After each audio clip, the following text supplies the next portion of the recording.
Hoy veremos que el fuego no se apague, que está basado en el texto bíblico mensual que estamos estudiando de Jeremías 23-29. Mi palabra es como el fuego, es como un mazo que parte las piedras. Y es que cuando hablamos de fuego, hay tantas cosas que podemos describir acerca de lo que la palabra de Dios nos dice. Y hay algo muy interesante en la Biblia acerca del fuego de Dios y espero que sea de bendición para ti. Y es que cuando se trata de nuestra desobediencia, muchas veces con ella pretendemos ser más justos que Dios. Sí. Es un atrevimiento de nuestra parte hacer esto. Porque cuando somos desobedientes, siempre estamos intentando decirle o ayudarle a Dios cómo debería hacer las cosas. Como si Él no supiera cómo hacer con nosotros. Porque queremos evitarnos el camino largo. Ese valle de pruebas al que nos está sometiendo, al que nos está llevando, no nos gusta. Y siempre estamos buscando entonces los caminos más cortos. Esos atajos que queremos usar para cumplir su voluntad. Y es que no existen atajos para hacer la voluntad de Dios. Si te va a tocar cruzar el desierto, vas a tener que hacerlo. Y Dios, cuando venimos a Él, a la palabra de Dios, no solamente nos da todos esos tesoros, sino que también nos ofrece una guía de conducta, una guía de vida, una guía que tenemos que seguir a su manera y no a nuestra manera. Queremos resaltar que la potencia de su palabra siempre nos exigirá obediencia y disciplina. Somos los únicos que cuando Dios nos exige disciplina, lo hacemos a la manera que queremos y estamos bien con eso. Yo estoy seguro que cuando vas a trabajar todos los días, no llegas a la hora que quieres, porque hay un acuerdo entre ambas partes, que vas a entrar a X hora y vas a salir a X hora. O tú simplemente decides, no, lo importante es que yo venga y no importa la hora que entre. Y llegas a la oficina y llegas a las 9 de la mañana cuando tenías que entrar a las 8 de la mañana, o llegas a las 10 o después del almuerzo, y cuando tu jefe te pregunta qué pasó, no, ya estoy aquí, estoy listo para trabajar. Lo importante es que vine, jefe, y voy a hacer lo mejor de lo mejor, y ya verá. Si a alguien le ha funcionado eso en todos estos años de vida, por favor, cuéntenos su testimonio, porque estamos seguros que no. Entonces, cuando tú vienes a la palabra de Dios, hay dos partes que se pusieron de acuerdo. Y la parte es que tú aceptaste a vivir a la manera que Dios quiere en tu vida. Y ahí es donde tenés que entrar en la disciplina del Señor para comenzar a aprender aquellas cosas que no le agradan a Él. Y tú, por amor, por entrega, por pasión, por agradecimiento, por verdad, comienzas a cambiar tu estilo de vida para agradar a Dios. Y como hablábamos del fuego de la palabra de Dios, hay algo muy interesante que quiero abordar sobre el fuego extraño que se menciona en la Biblia. Antes de llegar a ese pasaje tan interesante, necesitamos aprender qué es el fuego de Dios. Y en este primer punto, quiero que no te olvides de esta pregunta. ¿De dónde provino el fuego divino?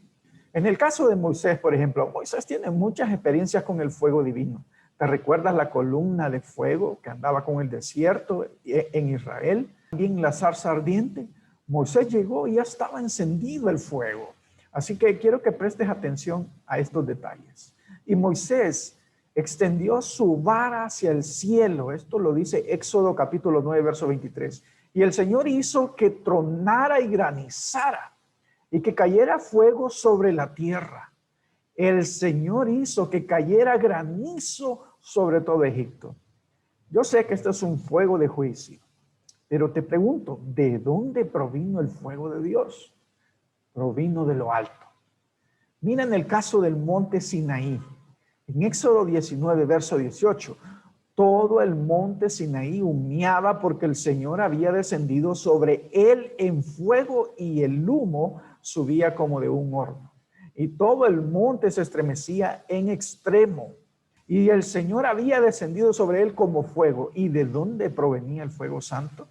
En el caso del tabernáculo, Éxodo 40:38 nos dice, y es que la nube del Señor estaba sobre el tabernáculo durante el día y durante la noche el fuego estaba sobre él, a la vista de todo el pueblo de Israel en todas sus jornadas. Como verás, la presencia de Dios en este momento como un fuego, como una nube de fuego durante la noche en el tabernáculo, era una señal de testimonio que la presencia de Dios estaba allí y tenía otras funciones, como alumbrar a la vista del pueblo y también refugiarles ante el gran frío en las bajas temperaturas que llegan en los desiertos. No te olvides de nuestra pregunta y no te olvides de esa pregunta. ¿De dónde provenía ese fuego sobre el tabernáculo? Del cielo mismo. También Elías, esta experiencia es descomunal. Elías tiene muchas con el fuego, pero una de estas es cuando llegó el momento de ofrecer el sacrificio en el reto a los profetas de Baal y a los profetas de Acera, esos falsos profetas que estaban ahí. Desde muy tempranas horas de la mañana comenzaron a hacer oraciones y rituales y todo tipo de súplicas para que les contestase y cayese un fuego del cielo que consumiera, que encendiera el holocausto que habían ofrecido a estos dioses falsos. Desde la mañana hasta el mediodía y no hubo ningún efecto. Si te recuerdas, Elías hasta se reía y se burlaba de ellos y decía, no, ¿será que está dormido o que no están orando suficiente, etcétera? Pero ¿qué pasa cuando llegó el momento de ofrecer el sacrificio por parte de Elías? En el capítulo 18 de ese primer libro, versos 36 al 38, nos comenta que Elías se acercó al altar y dijo, Señor, Dios de Abraham, de Isaac y de Israel, demuestra que tú eres el Dios de Israel y que yo soy tu siervo y que solamente hago lo que tú me has ordenado hacer. Respóndeme, Señor, respóndeme, dijo Elías. Que tu pueblo reconozca que tú, Señor, eres Dios y que tú harás que su corazón se vuelva a ti. En ese momento cayó fuego de parte del Señor y consumió el toro que allí se ofrecía y la leña y las piedras y hasta el polvo, y aún se secó el agua que inundaba la zanja. Ya hemos llegado al punto número 2 de este mensaje.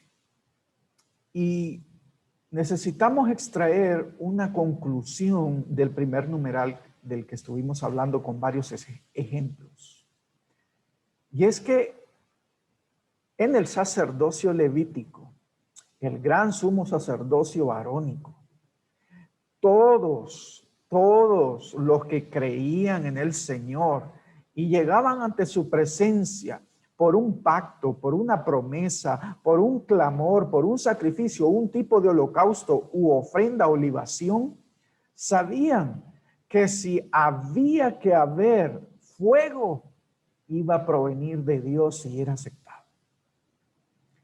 El fuego de Dios podría ocurrir repentinamente, así como le pasó a Gedeón, como le pasó a Abraham, a Jacob, en ciertos momentos cuando estaban delante de la presencia de Dios, adorando en un lugar específico, surgió el fuego repentinamente. Y todos los sacerdotes, todos los que estaban en el servicio del templo entendían que solamente cuando aparecía el fuego repentino o el fuego que caía del cielo, era que aquella ofrenda o lo que estuvieses entregando a Dios era aceptado.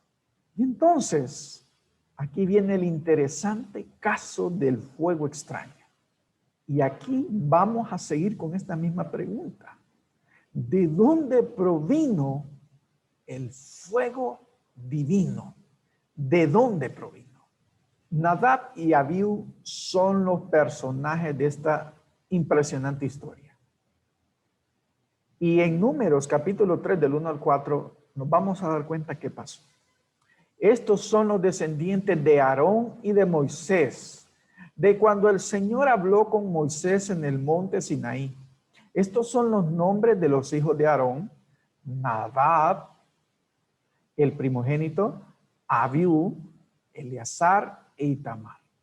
Estos son los hijos de Aarón que fueron ungidos como sacerdotes, todos varones. Y Aarón mismo los consagró para ejercer el sacerdocio. Nadab y Abiú murieron en presencia del Señor cuando en el desierto de Sinaí ofrecieron un fuego extraño delante de él. Acuérdate de esa palabra. Fuego extraño. Como ellos no tuvieron hijos, Eleazar e Itamar ejercieron el sacerdocio en lugar de Aarón su padre. Nadab y Abiú, hijos de Aarón, tomaron cada uno su incensario y pusieron fuego e incienso en ellos. Y ofrecieron delante del Señor un fuego extraño que él nunca les mandó ofrecer. ¿Te recuerdas que habíamos hablado de la obediencia y de las cosas de Dios, de hacerlas a la manera de Dios? Y el sumo sacerdocio arónico solo incluía un representante una vez al año entrando al lugar santísimo. Pero a Nadab y Abiú, hijos de Aarón, ya con el legítimo nombramiento de que ellos iban a servir en el tabernáculo y en el templo, así como sus descendientes, iban a empezar a trabajar dentro de todos los rituales y de todos los símbolos que eran importantes para Dios y que había establecido para el pueblo de Israel. Pero a ellos se les ocurre en X momento simplemente introducirse al santuario, llegar a la pared intermedia entre el lugar santísimo y el lugar santo y ofrecer cada uno un incienso a la manera de ellos. Y Dios solo había estipulado que solamente una vez al año y solamente uno llegase a ese lugar a hacerlo. Pero a ellos se les ocurrió ayudarle a su papá, de repente hacer algo más digno para Dios, y se fueron los dos como que fueran sumos sacerdotes a ese espacio. ¿Qué pasa? Cuando ellos se presentan, entienden que algo no está bien. No hay fuego en sus inciensos. Hay algo que no está en orden, algo que siempre debió haber pasado, así como cuando vieron alguna vez a su padre. Y es que el sumo sacerdote tenía que llevar el incienso quemado y aquel lugar se llenaba de humo, tremendo, tremendo humo. Era como una niebla en aquel lugar aromática. Y en el momento donde más oscuridad había, el sumo sacerdote tenía que agacharse, despojándose de sus vestiduras más finas. Tenía que estar, ellos tienen 3 tipos de vestiduras. Y tenían que estar en la primera, en la básica, como que fuese la ropa interior. Cuando ellos tenían esa vestimenta y presentaban el incienso, y ya había el holocausto, y llevaban la sangre en la copa también, se agachaban como que fueran a hacer pechadas. Se agachaban por debajo de la cortina que separaba el lugar santo y del lugar santísimo. Y se agachaban lo más abajo del suelo, con reverencia, con temor y hasta terror. Porque si no pasaba la prueba de la santidad y del perdón de sus pecados, significaba que él iba a morir al solo tratar de atravesar la cortina. Por eso, los sacerdotes tuvieron que ingeniárselas para retirarlos cuando morían dentro del lugar santísimo. Y tuvieron que amarrarlos para que cuando dejaran de sonar unas pequeñas campanitas en forma de granadas que tenían en los bordes de su vestimenta, y ya no las escuchaban los sacerdotes que estaban en servicio, tenían que jalarla. Después de un tiempo considerado, lo sacaban y retiraban el muerto. Pero al parecer, estos muchachos no entendían nada de las especificaciones y de las instrucciones que Dios había circulado para Aarón y sus descendientes y todos aquellos que fuesen a servir en el templo o en el tabernáculo donde estaba habitada la presencia de Dios. Y entonces ellos vinieron, presentaron el incienso, pero no se quemaba. Querían llegar al lugar santísimo de la presencia de Dios. Pero antes de contarte, ¿qué pasaba cuando el sumo sacerdote se podía deslizar por debajo de la cortina? Quiero decirte que la cortina del tabernáculo, la cortina en el templo de Jerusalén, no era como nuestras cortinas. Un lindo telar partido a la mitad para que tú puedas correrlos así como que fueran unas persianas. No. En el tabernáculo y en el templo era un solo telar, hermoso carmesí, precioso, de lo mejor que había. Y no había ningún corte en la mitad. El sumo sacerdote no entraba al lugar santísimo abriéndola así a su diestra y a siniestra. No. El sumo sacerdote, aún siendo sumo sacerdote y siendo el único autorizado para entrar allí, tenía que agacharse, tenía que postrarse para entrar a la presencia de Dios. ¿Estás entendiendo lo que quiero decirte? Tenía que llegar a la presencia de Dios humillado, rendido, con temor, con terror, tratando de haber llegado lo más santo posible para Dios. Que sus sacrificios y su corazón hayan sido excelencia delante de Dios. Cuando estudiamos el libro de Hebreos y vemos todas las experiencias que tuvieron Israel con los sacrificios, nos damos cuenta que fueron sacrificios temporales, que eran insuficientes ante la presencia de Dios. Y cuando el sumo sacerdote se tiraba abajo de la cortina, lo primero que empezaba a levantar era los dedos, estos dedos, mojándolos en la copa de sangre del sacrificio, y se acercaba al arca del pacto, sin verla probablemente, en oscuridad y en la neblina del incienso. Levantaba las manos, no sé si abría los ojos, y enfrente del arca del pacto, arriba estaba el propiciatorio, donde estaban los dos arcángeles resguardando el lugar. Y en el propiciatorio, en las esquinas, habían como unos cuernos. Y en esa punta de ese cuerno, con los dos dedos, debía de tocarlo con la sangre en sus dedos. Si él llegaba a tocar la sangre en ese cuerno, en cualquiera de los cuernos de las esquinas del propiciatorio, y llegaba a caer la sangre y él no moría, era aceptado para entrar a la presencia de Dios. Y era el momento donde él sabía que tenía el perdón, la misericordia, tenía el contentamiento temporal de Dios, porque esto era una vez al año. Y no era cuando él quería, era en la fecha que Dios quería. ¿Estás entendiendo? La salvación, el perdón, la santificación tenían que ver con disciplinas.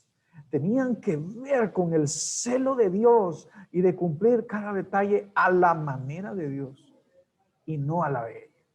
Si el sumo sacerdote lograba pararse y mojar los cuernos del propiciatorio, podía orar por el pueblo y por él y por toda la nación, y podía quedarse ahí ante la presencia de Dios solo un corto tiempo más. Y eso significaba que si él llegaba hasta ese punto, iba a ser un año de tremenda bendición para toda la nación de Israel. Entonces, imagínate a Nadab y a Abiú, aunque contaban con la bendición de Dios, aunque eran hijos del sacerdote legítimo, no era suficiente como para decir, yo me las creo todas, yo me las sé todas, y eso ya no es necesario que lo haga porque yo sé cómo es. Y yo soy maduro y le entiendo y sé todo lo que puedo hacer. Los dos se presentan al lugar santo a presentar incienso, pero no se quema ese incienso. No hay fuego en el lugar santo. Y ese fuego, para todos los sacerdotes de turno, para todos los escritos extrabíblicos que comentan los rabinos, así como todos los pequeños datos que vimos antes, y hay muchos más. ¿Te recuerdas Sodoma y Gomorra? El fuego cayó del cielo. Nunca fue provocado el fuego en el servicio al Señor por voluntad humana. Y esto fue lo que tuvieron que hacer Nadab y Abiú para quemar el incienso. Ellos encendieron el fuego y presentaron un fuego extraño delante de la presencia de Dios, que Él nunca les mandó ofrecer. ¿Estás entendiendo de qué se trata esto? ¿Estás escuchando la aplicación que te estoy haciendo mientras te estoy describiendo todo esto? Y el pasaje del capítulo 10 de Levítico, el verso 1 al 2, nos describe mejor lo ocurrido. Nadab y Abiú, hijos de Aarón, tomaron cada uno su incensario y pusieron fuego e incienso en ellos. ¿Está viendo? Y pusieron fuego e incienso en ellos. Y ofrecieron delante del Señor un fuego extraño que Él nunca les mandó ofrecer. Entonces, de la presencia del Señor, ¿de dónde salió el fuego? De la presencia del Señor salió un fuego que los quemó y murieron delante del Señor. ¿De dónde salió este fuego? Salió del mismo lugar santísimo.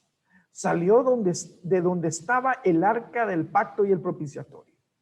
No podemos venir y decir que vivimos con la palabra de Dios, que somos creyentes, que somos sus discípulos, si se nos ocurre seguir a Dios a la manera que nos dé la gana.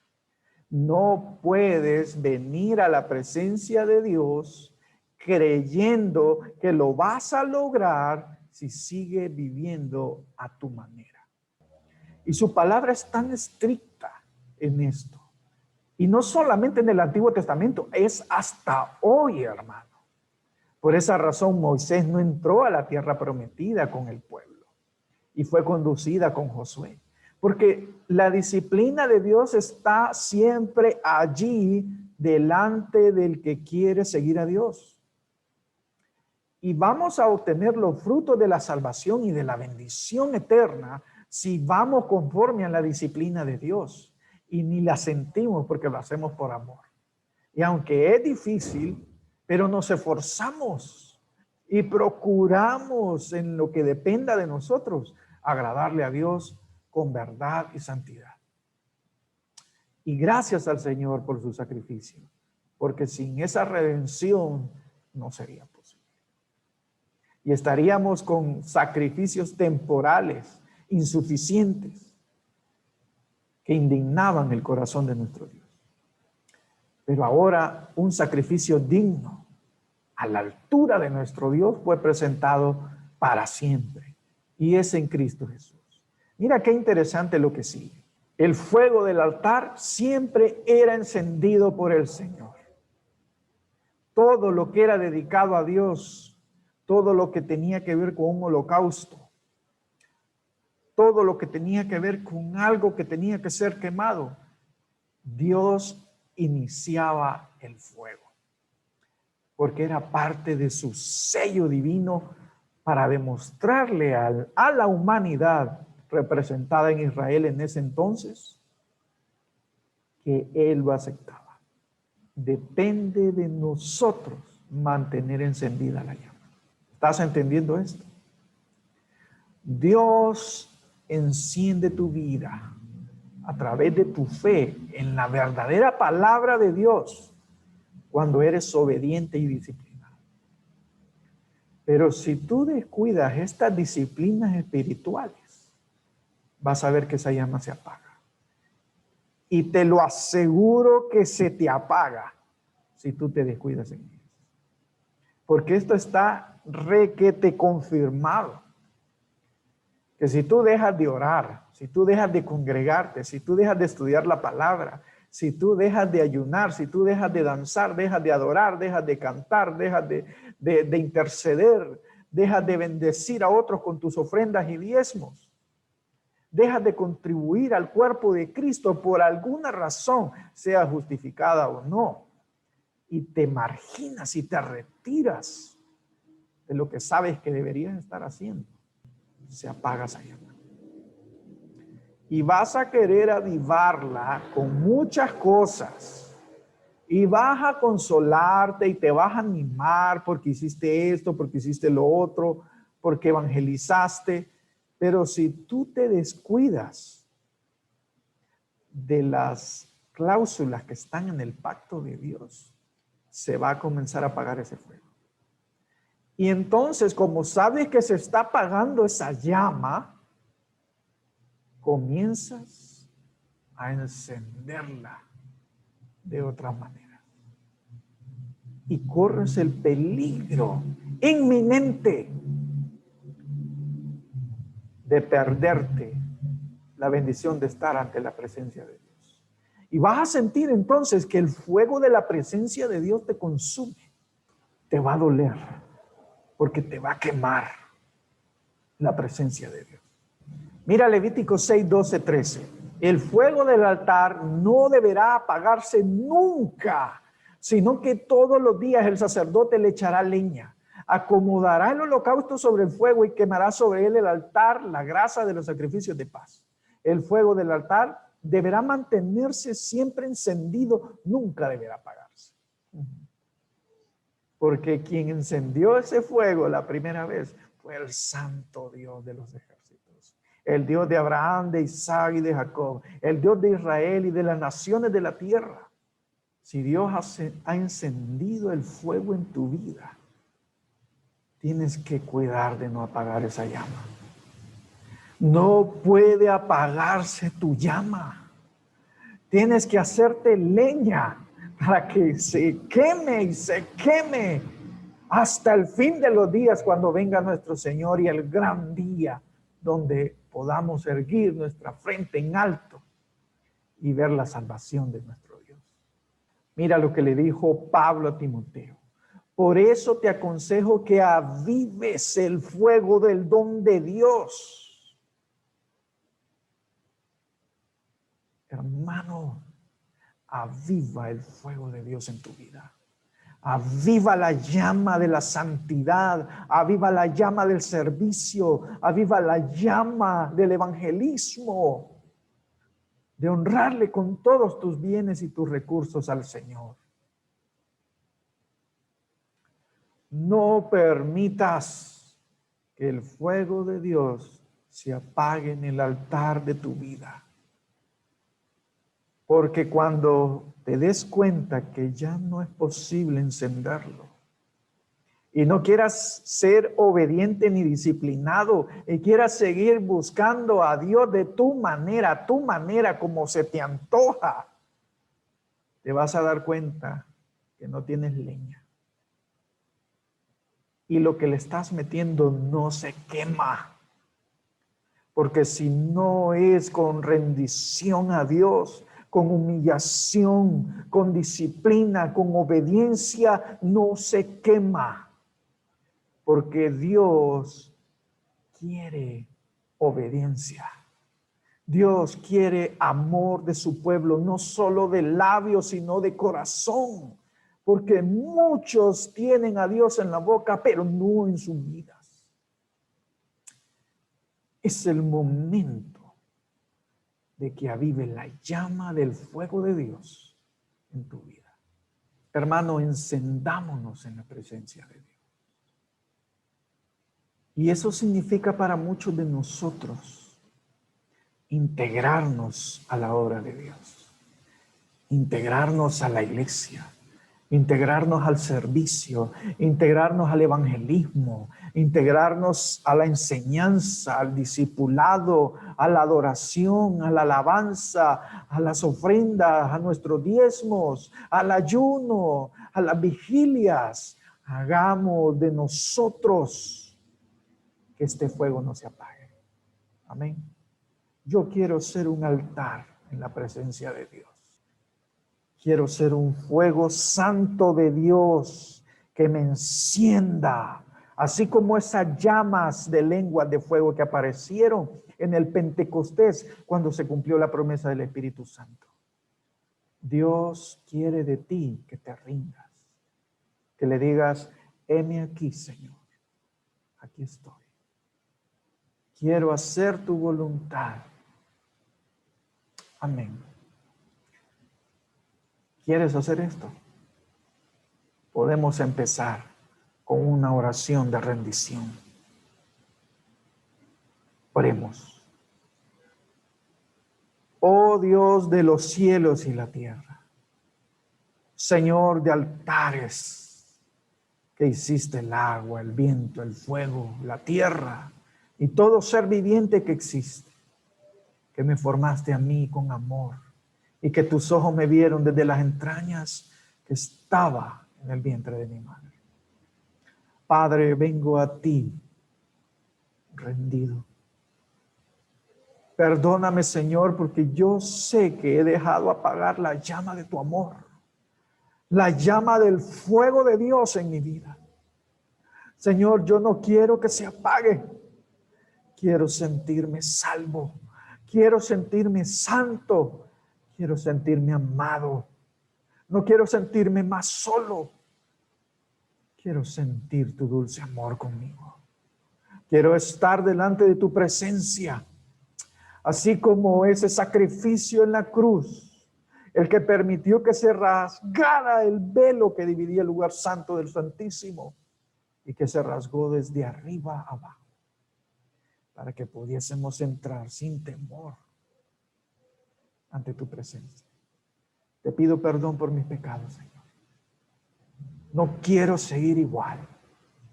Quiero que la potencia de tu palabra, Dios, me transforme, me santifique, me renueve, me vitalice, me dé visión, pasión y me dé amor por mi iglesia. Quiero volver a estudiar la palabra como nunca antes. Quiero tener hambre y sed de ti como nunca antes, Dios. Aquí estoy poniéndote mi vida a tu servicio. Heme aquí, Señor. Haz tu voluntad en mi vida. Gracias por tu salvación, Jesús. Gracias por tu sacrificio. Eres mi Señor, mi Dios, mi Rey, el sustentador de todas las cosas. Sin ti no sería posible vivir. Te amo, Señor. Amén.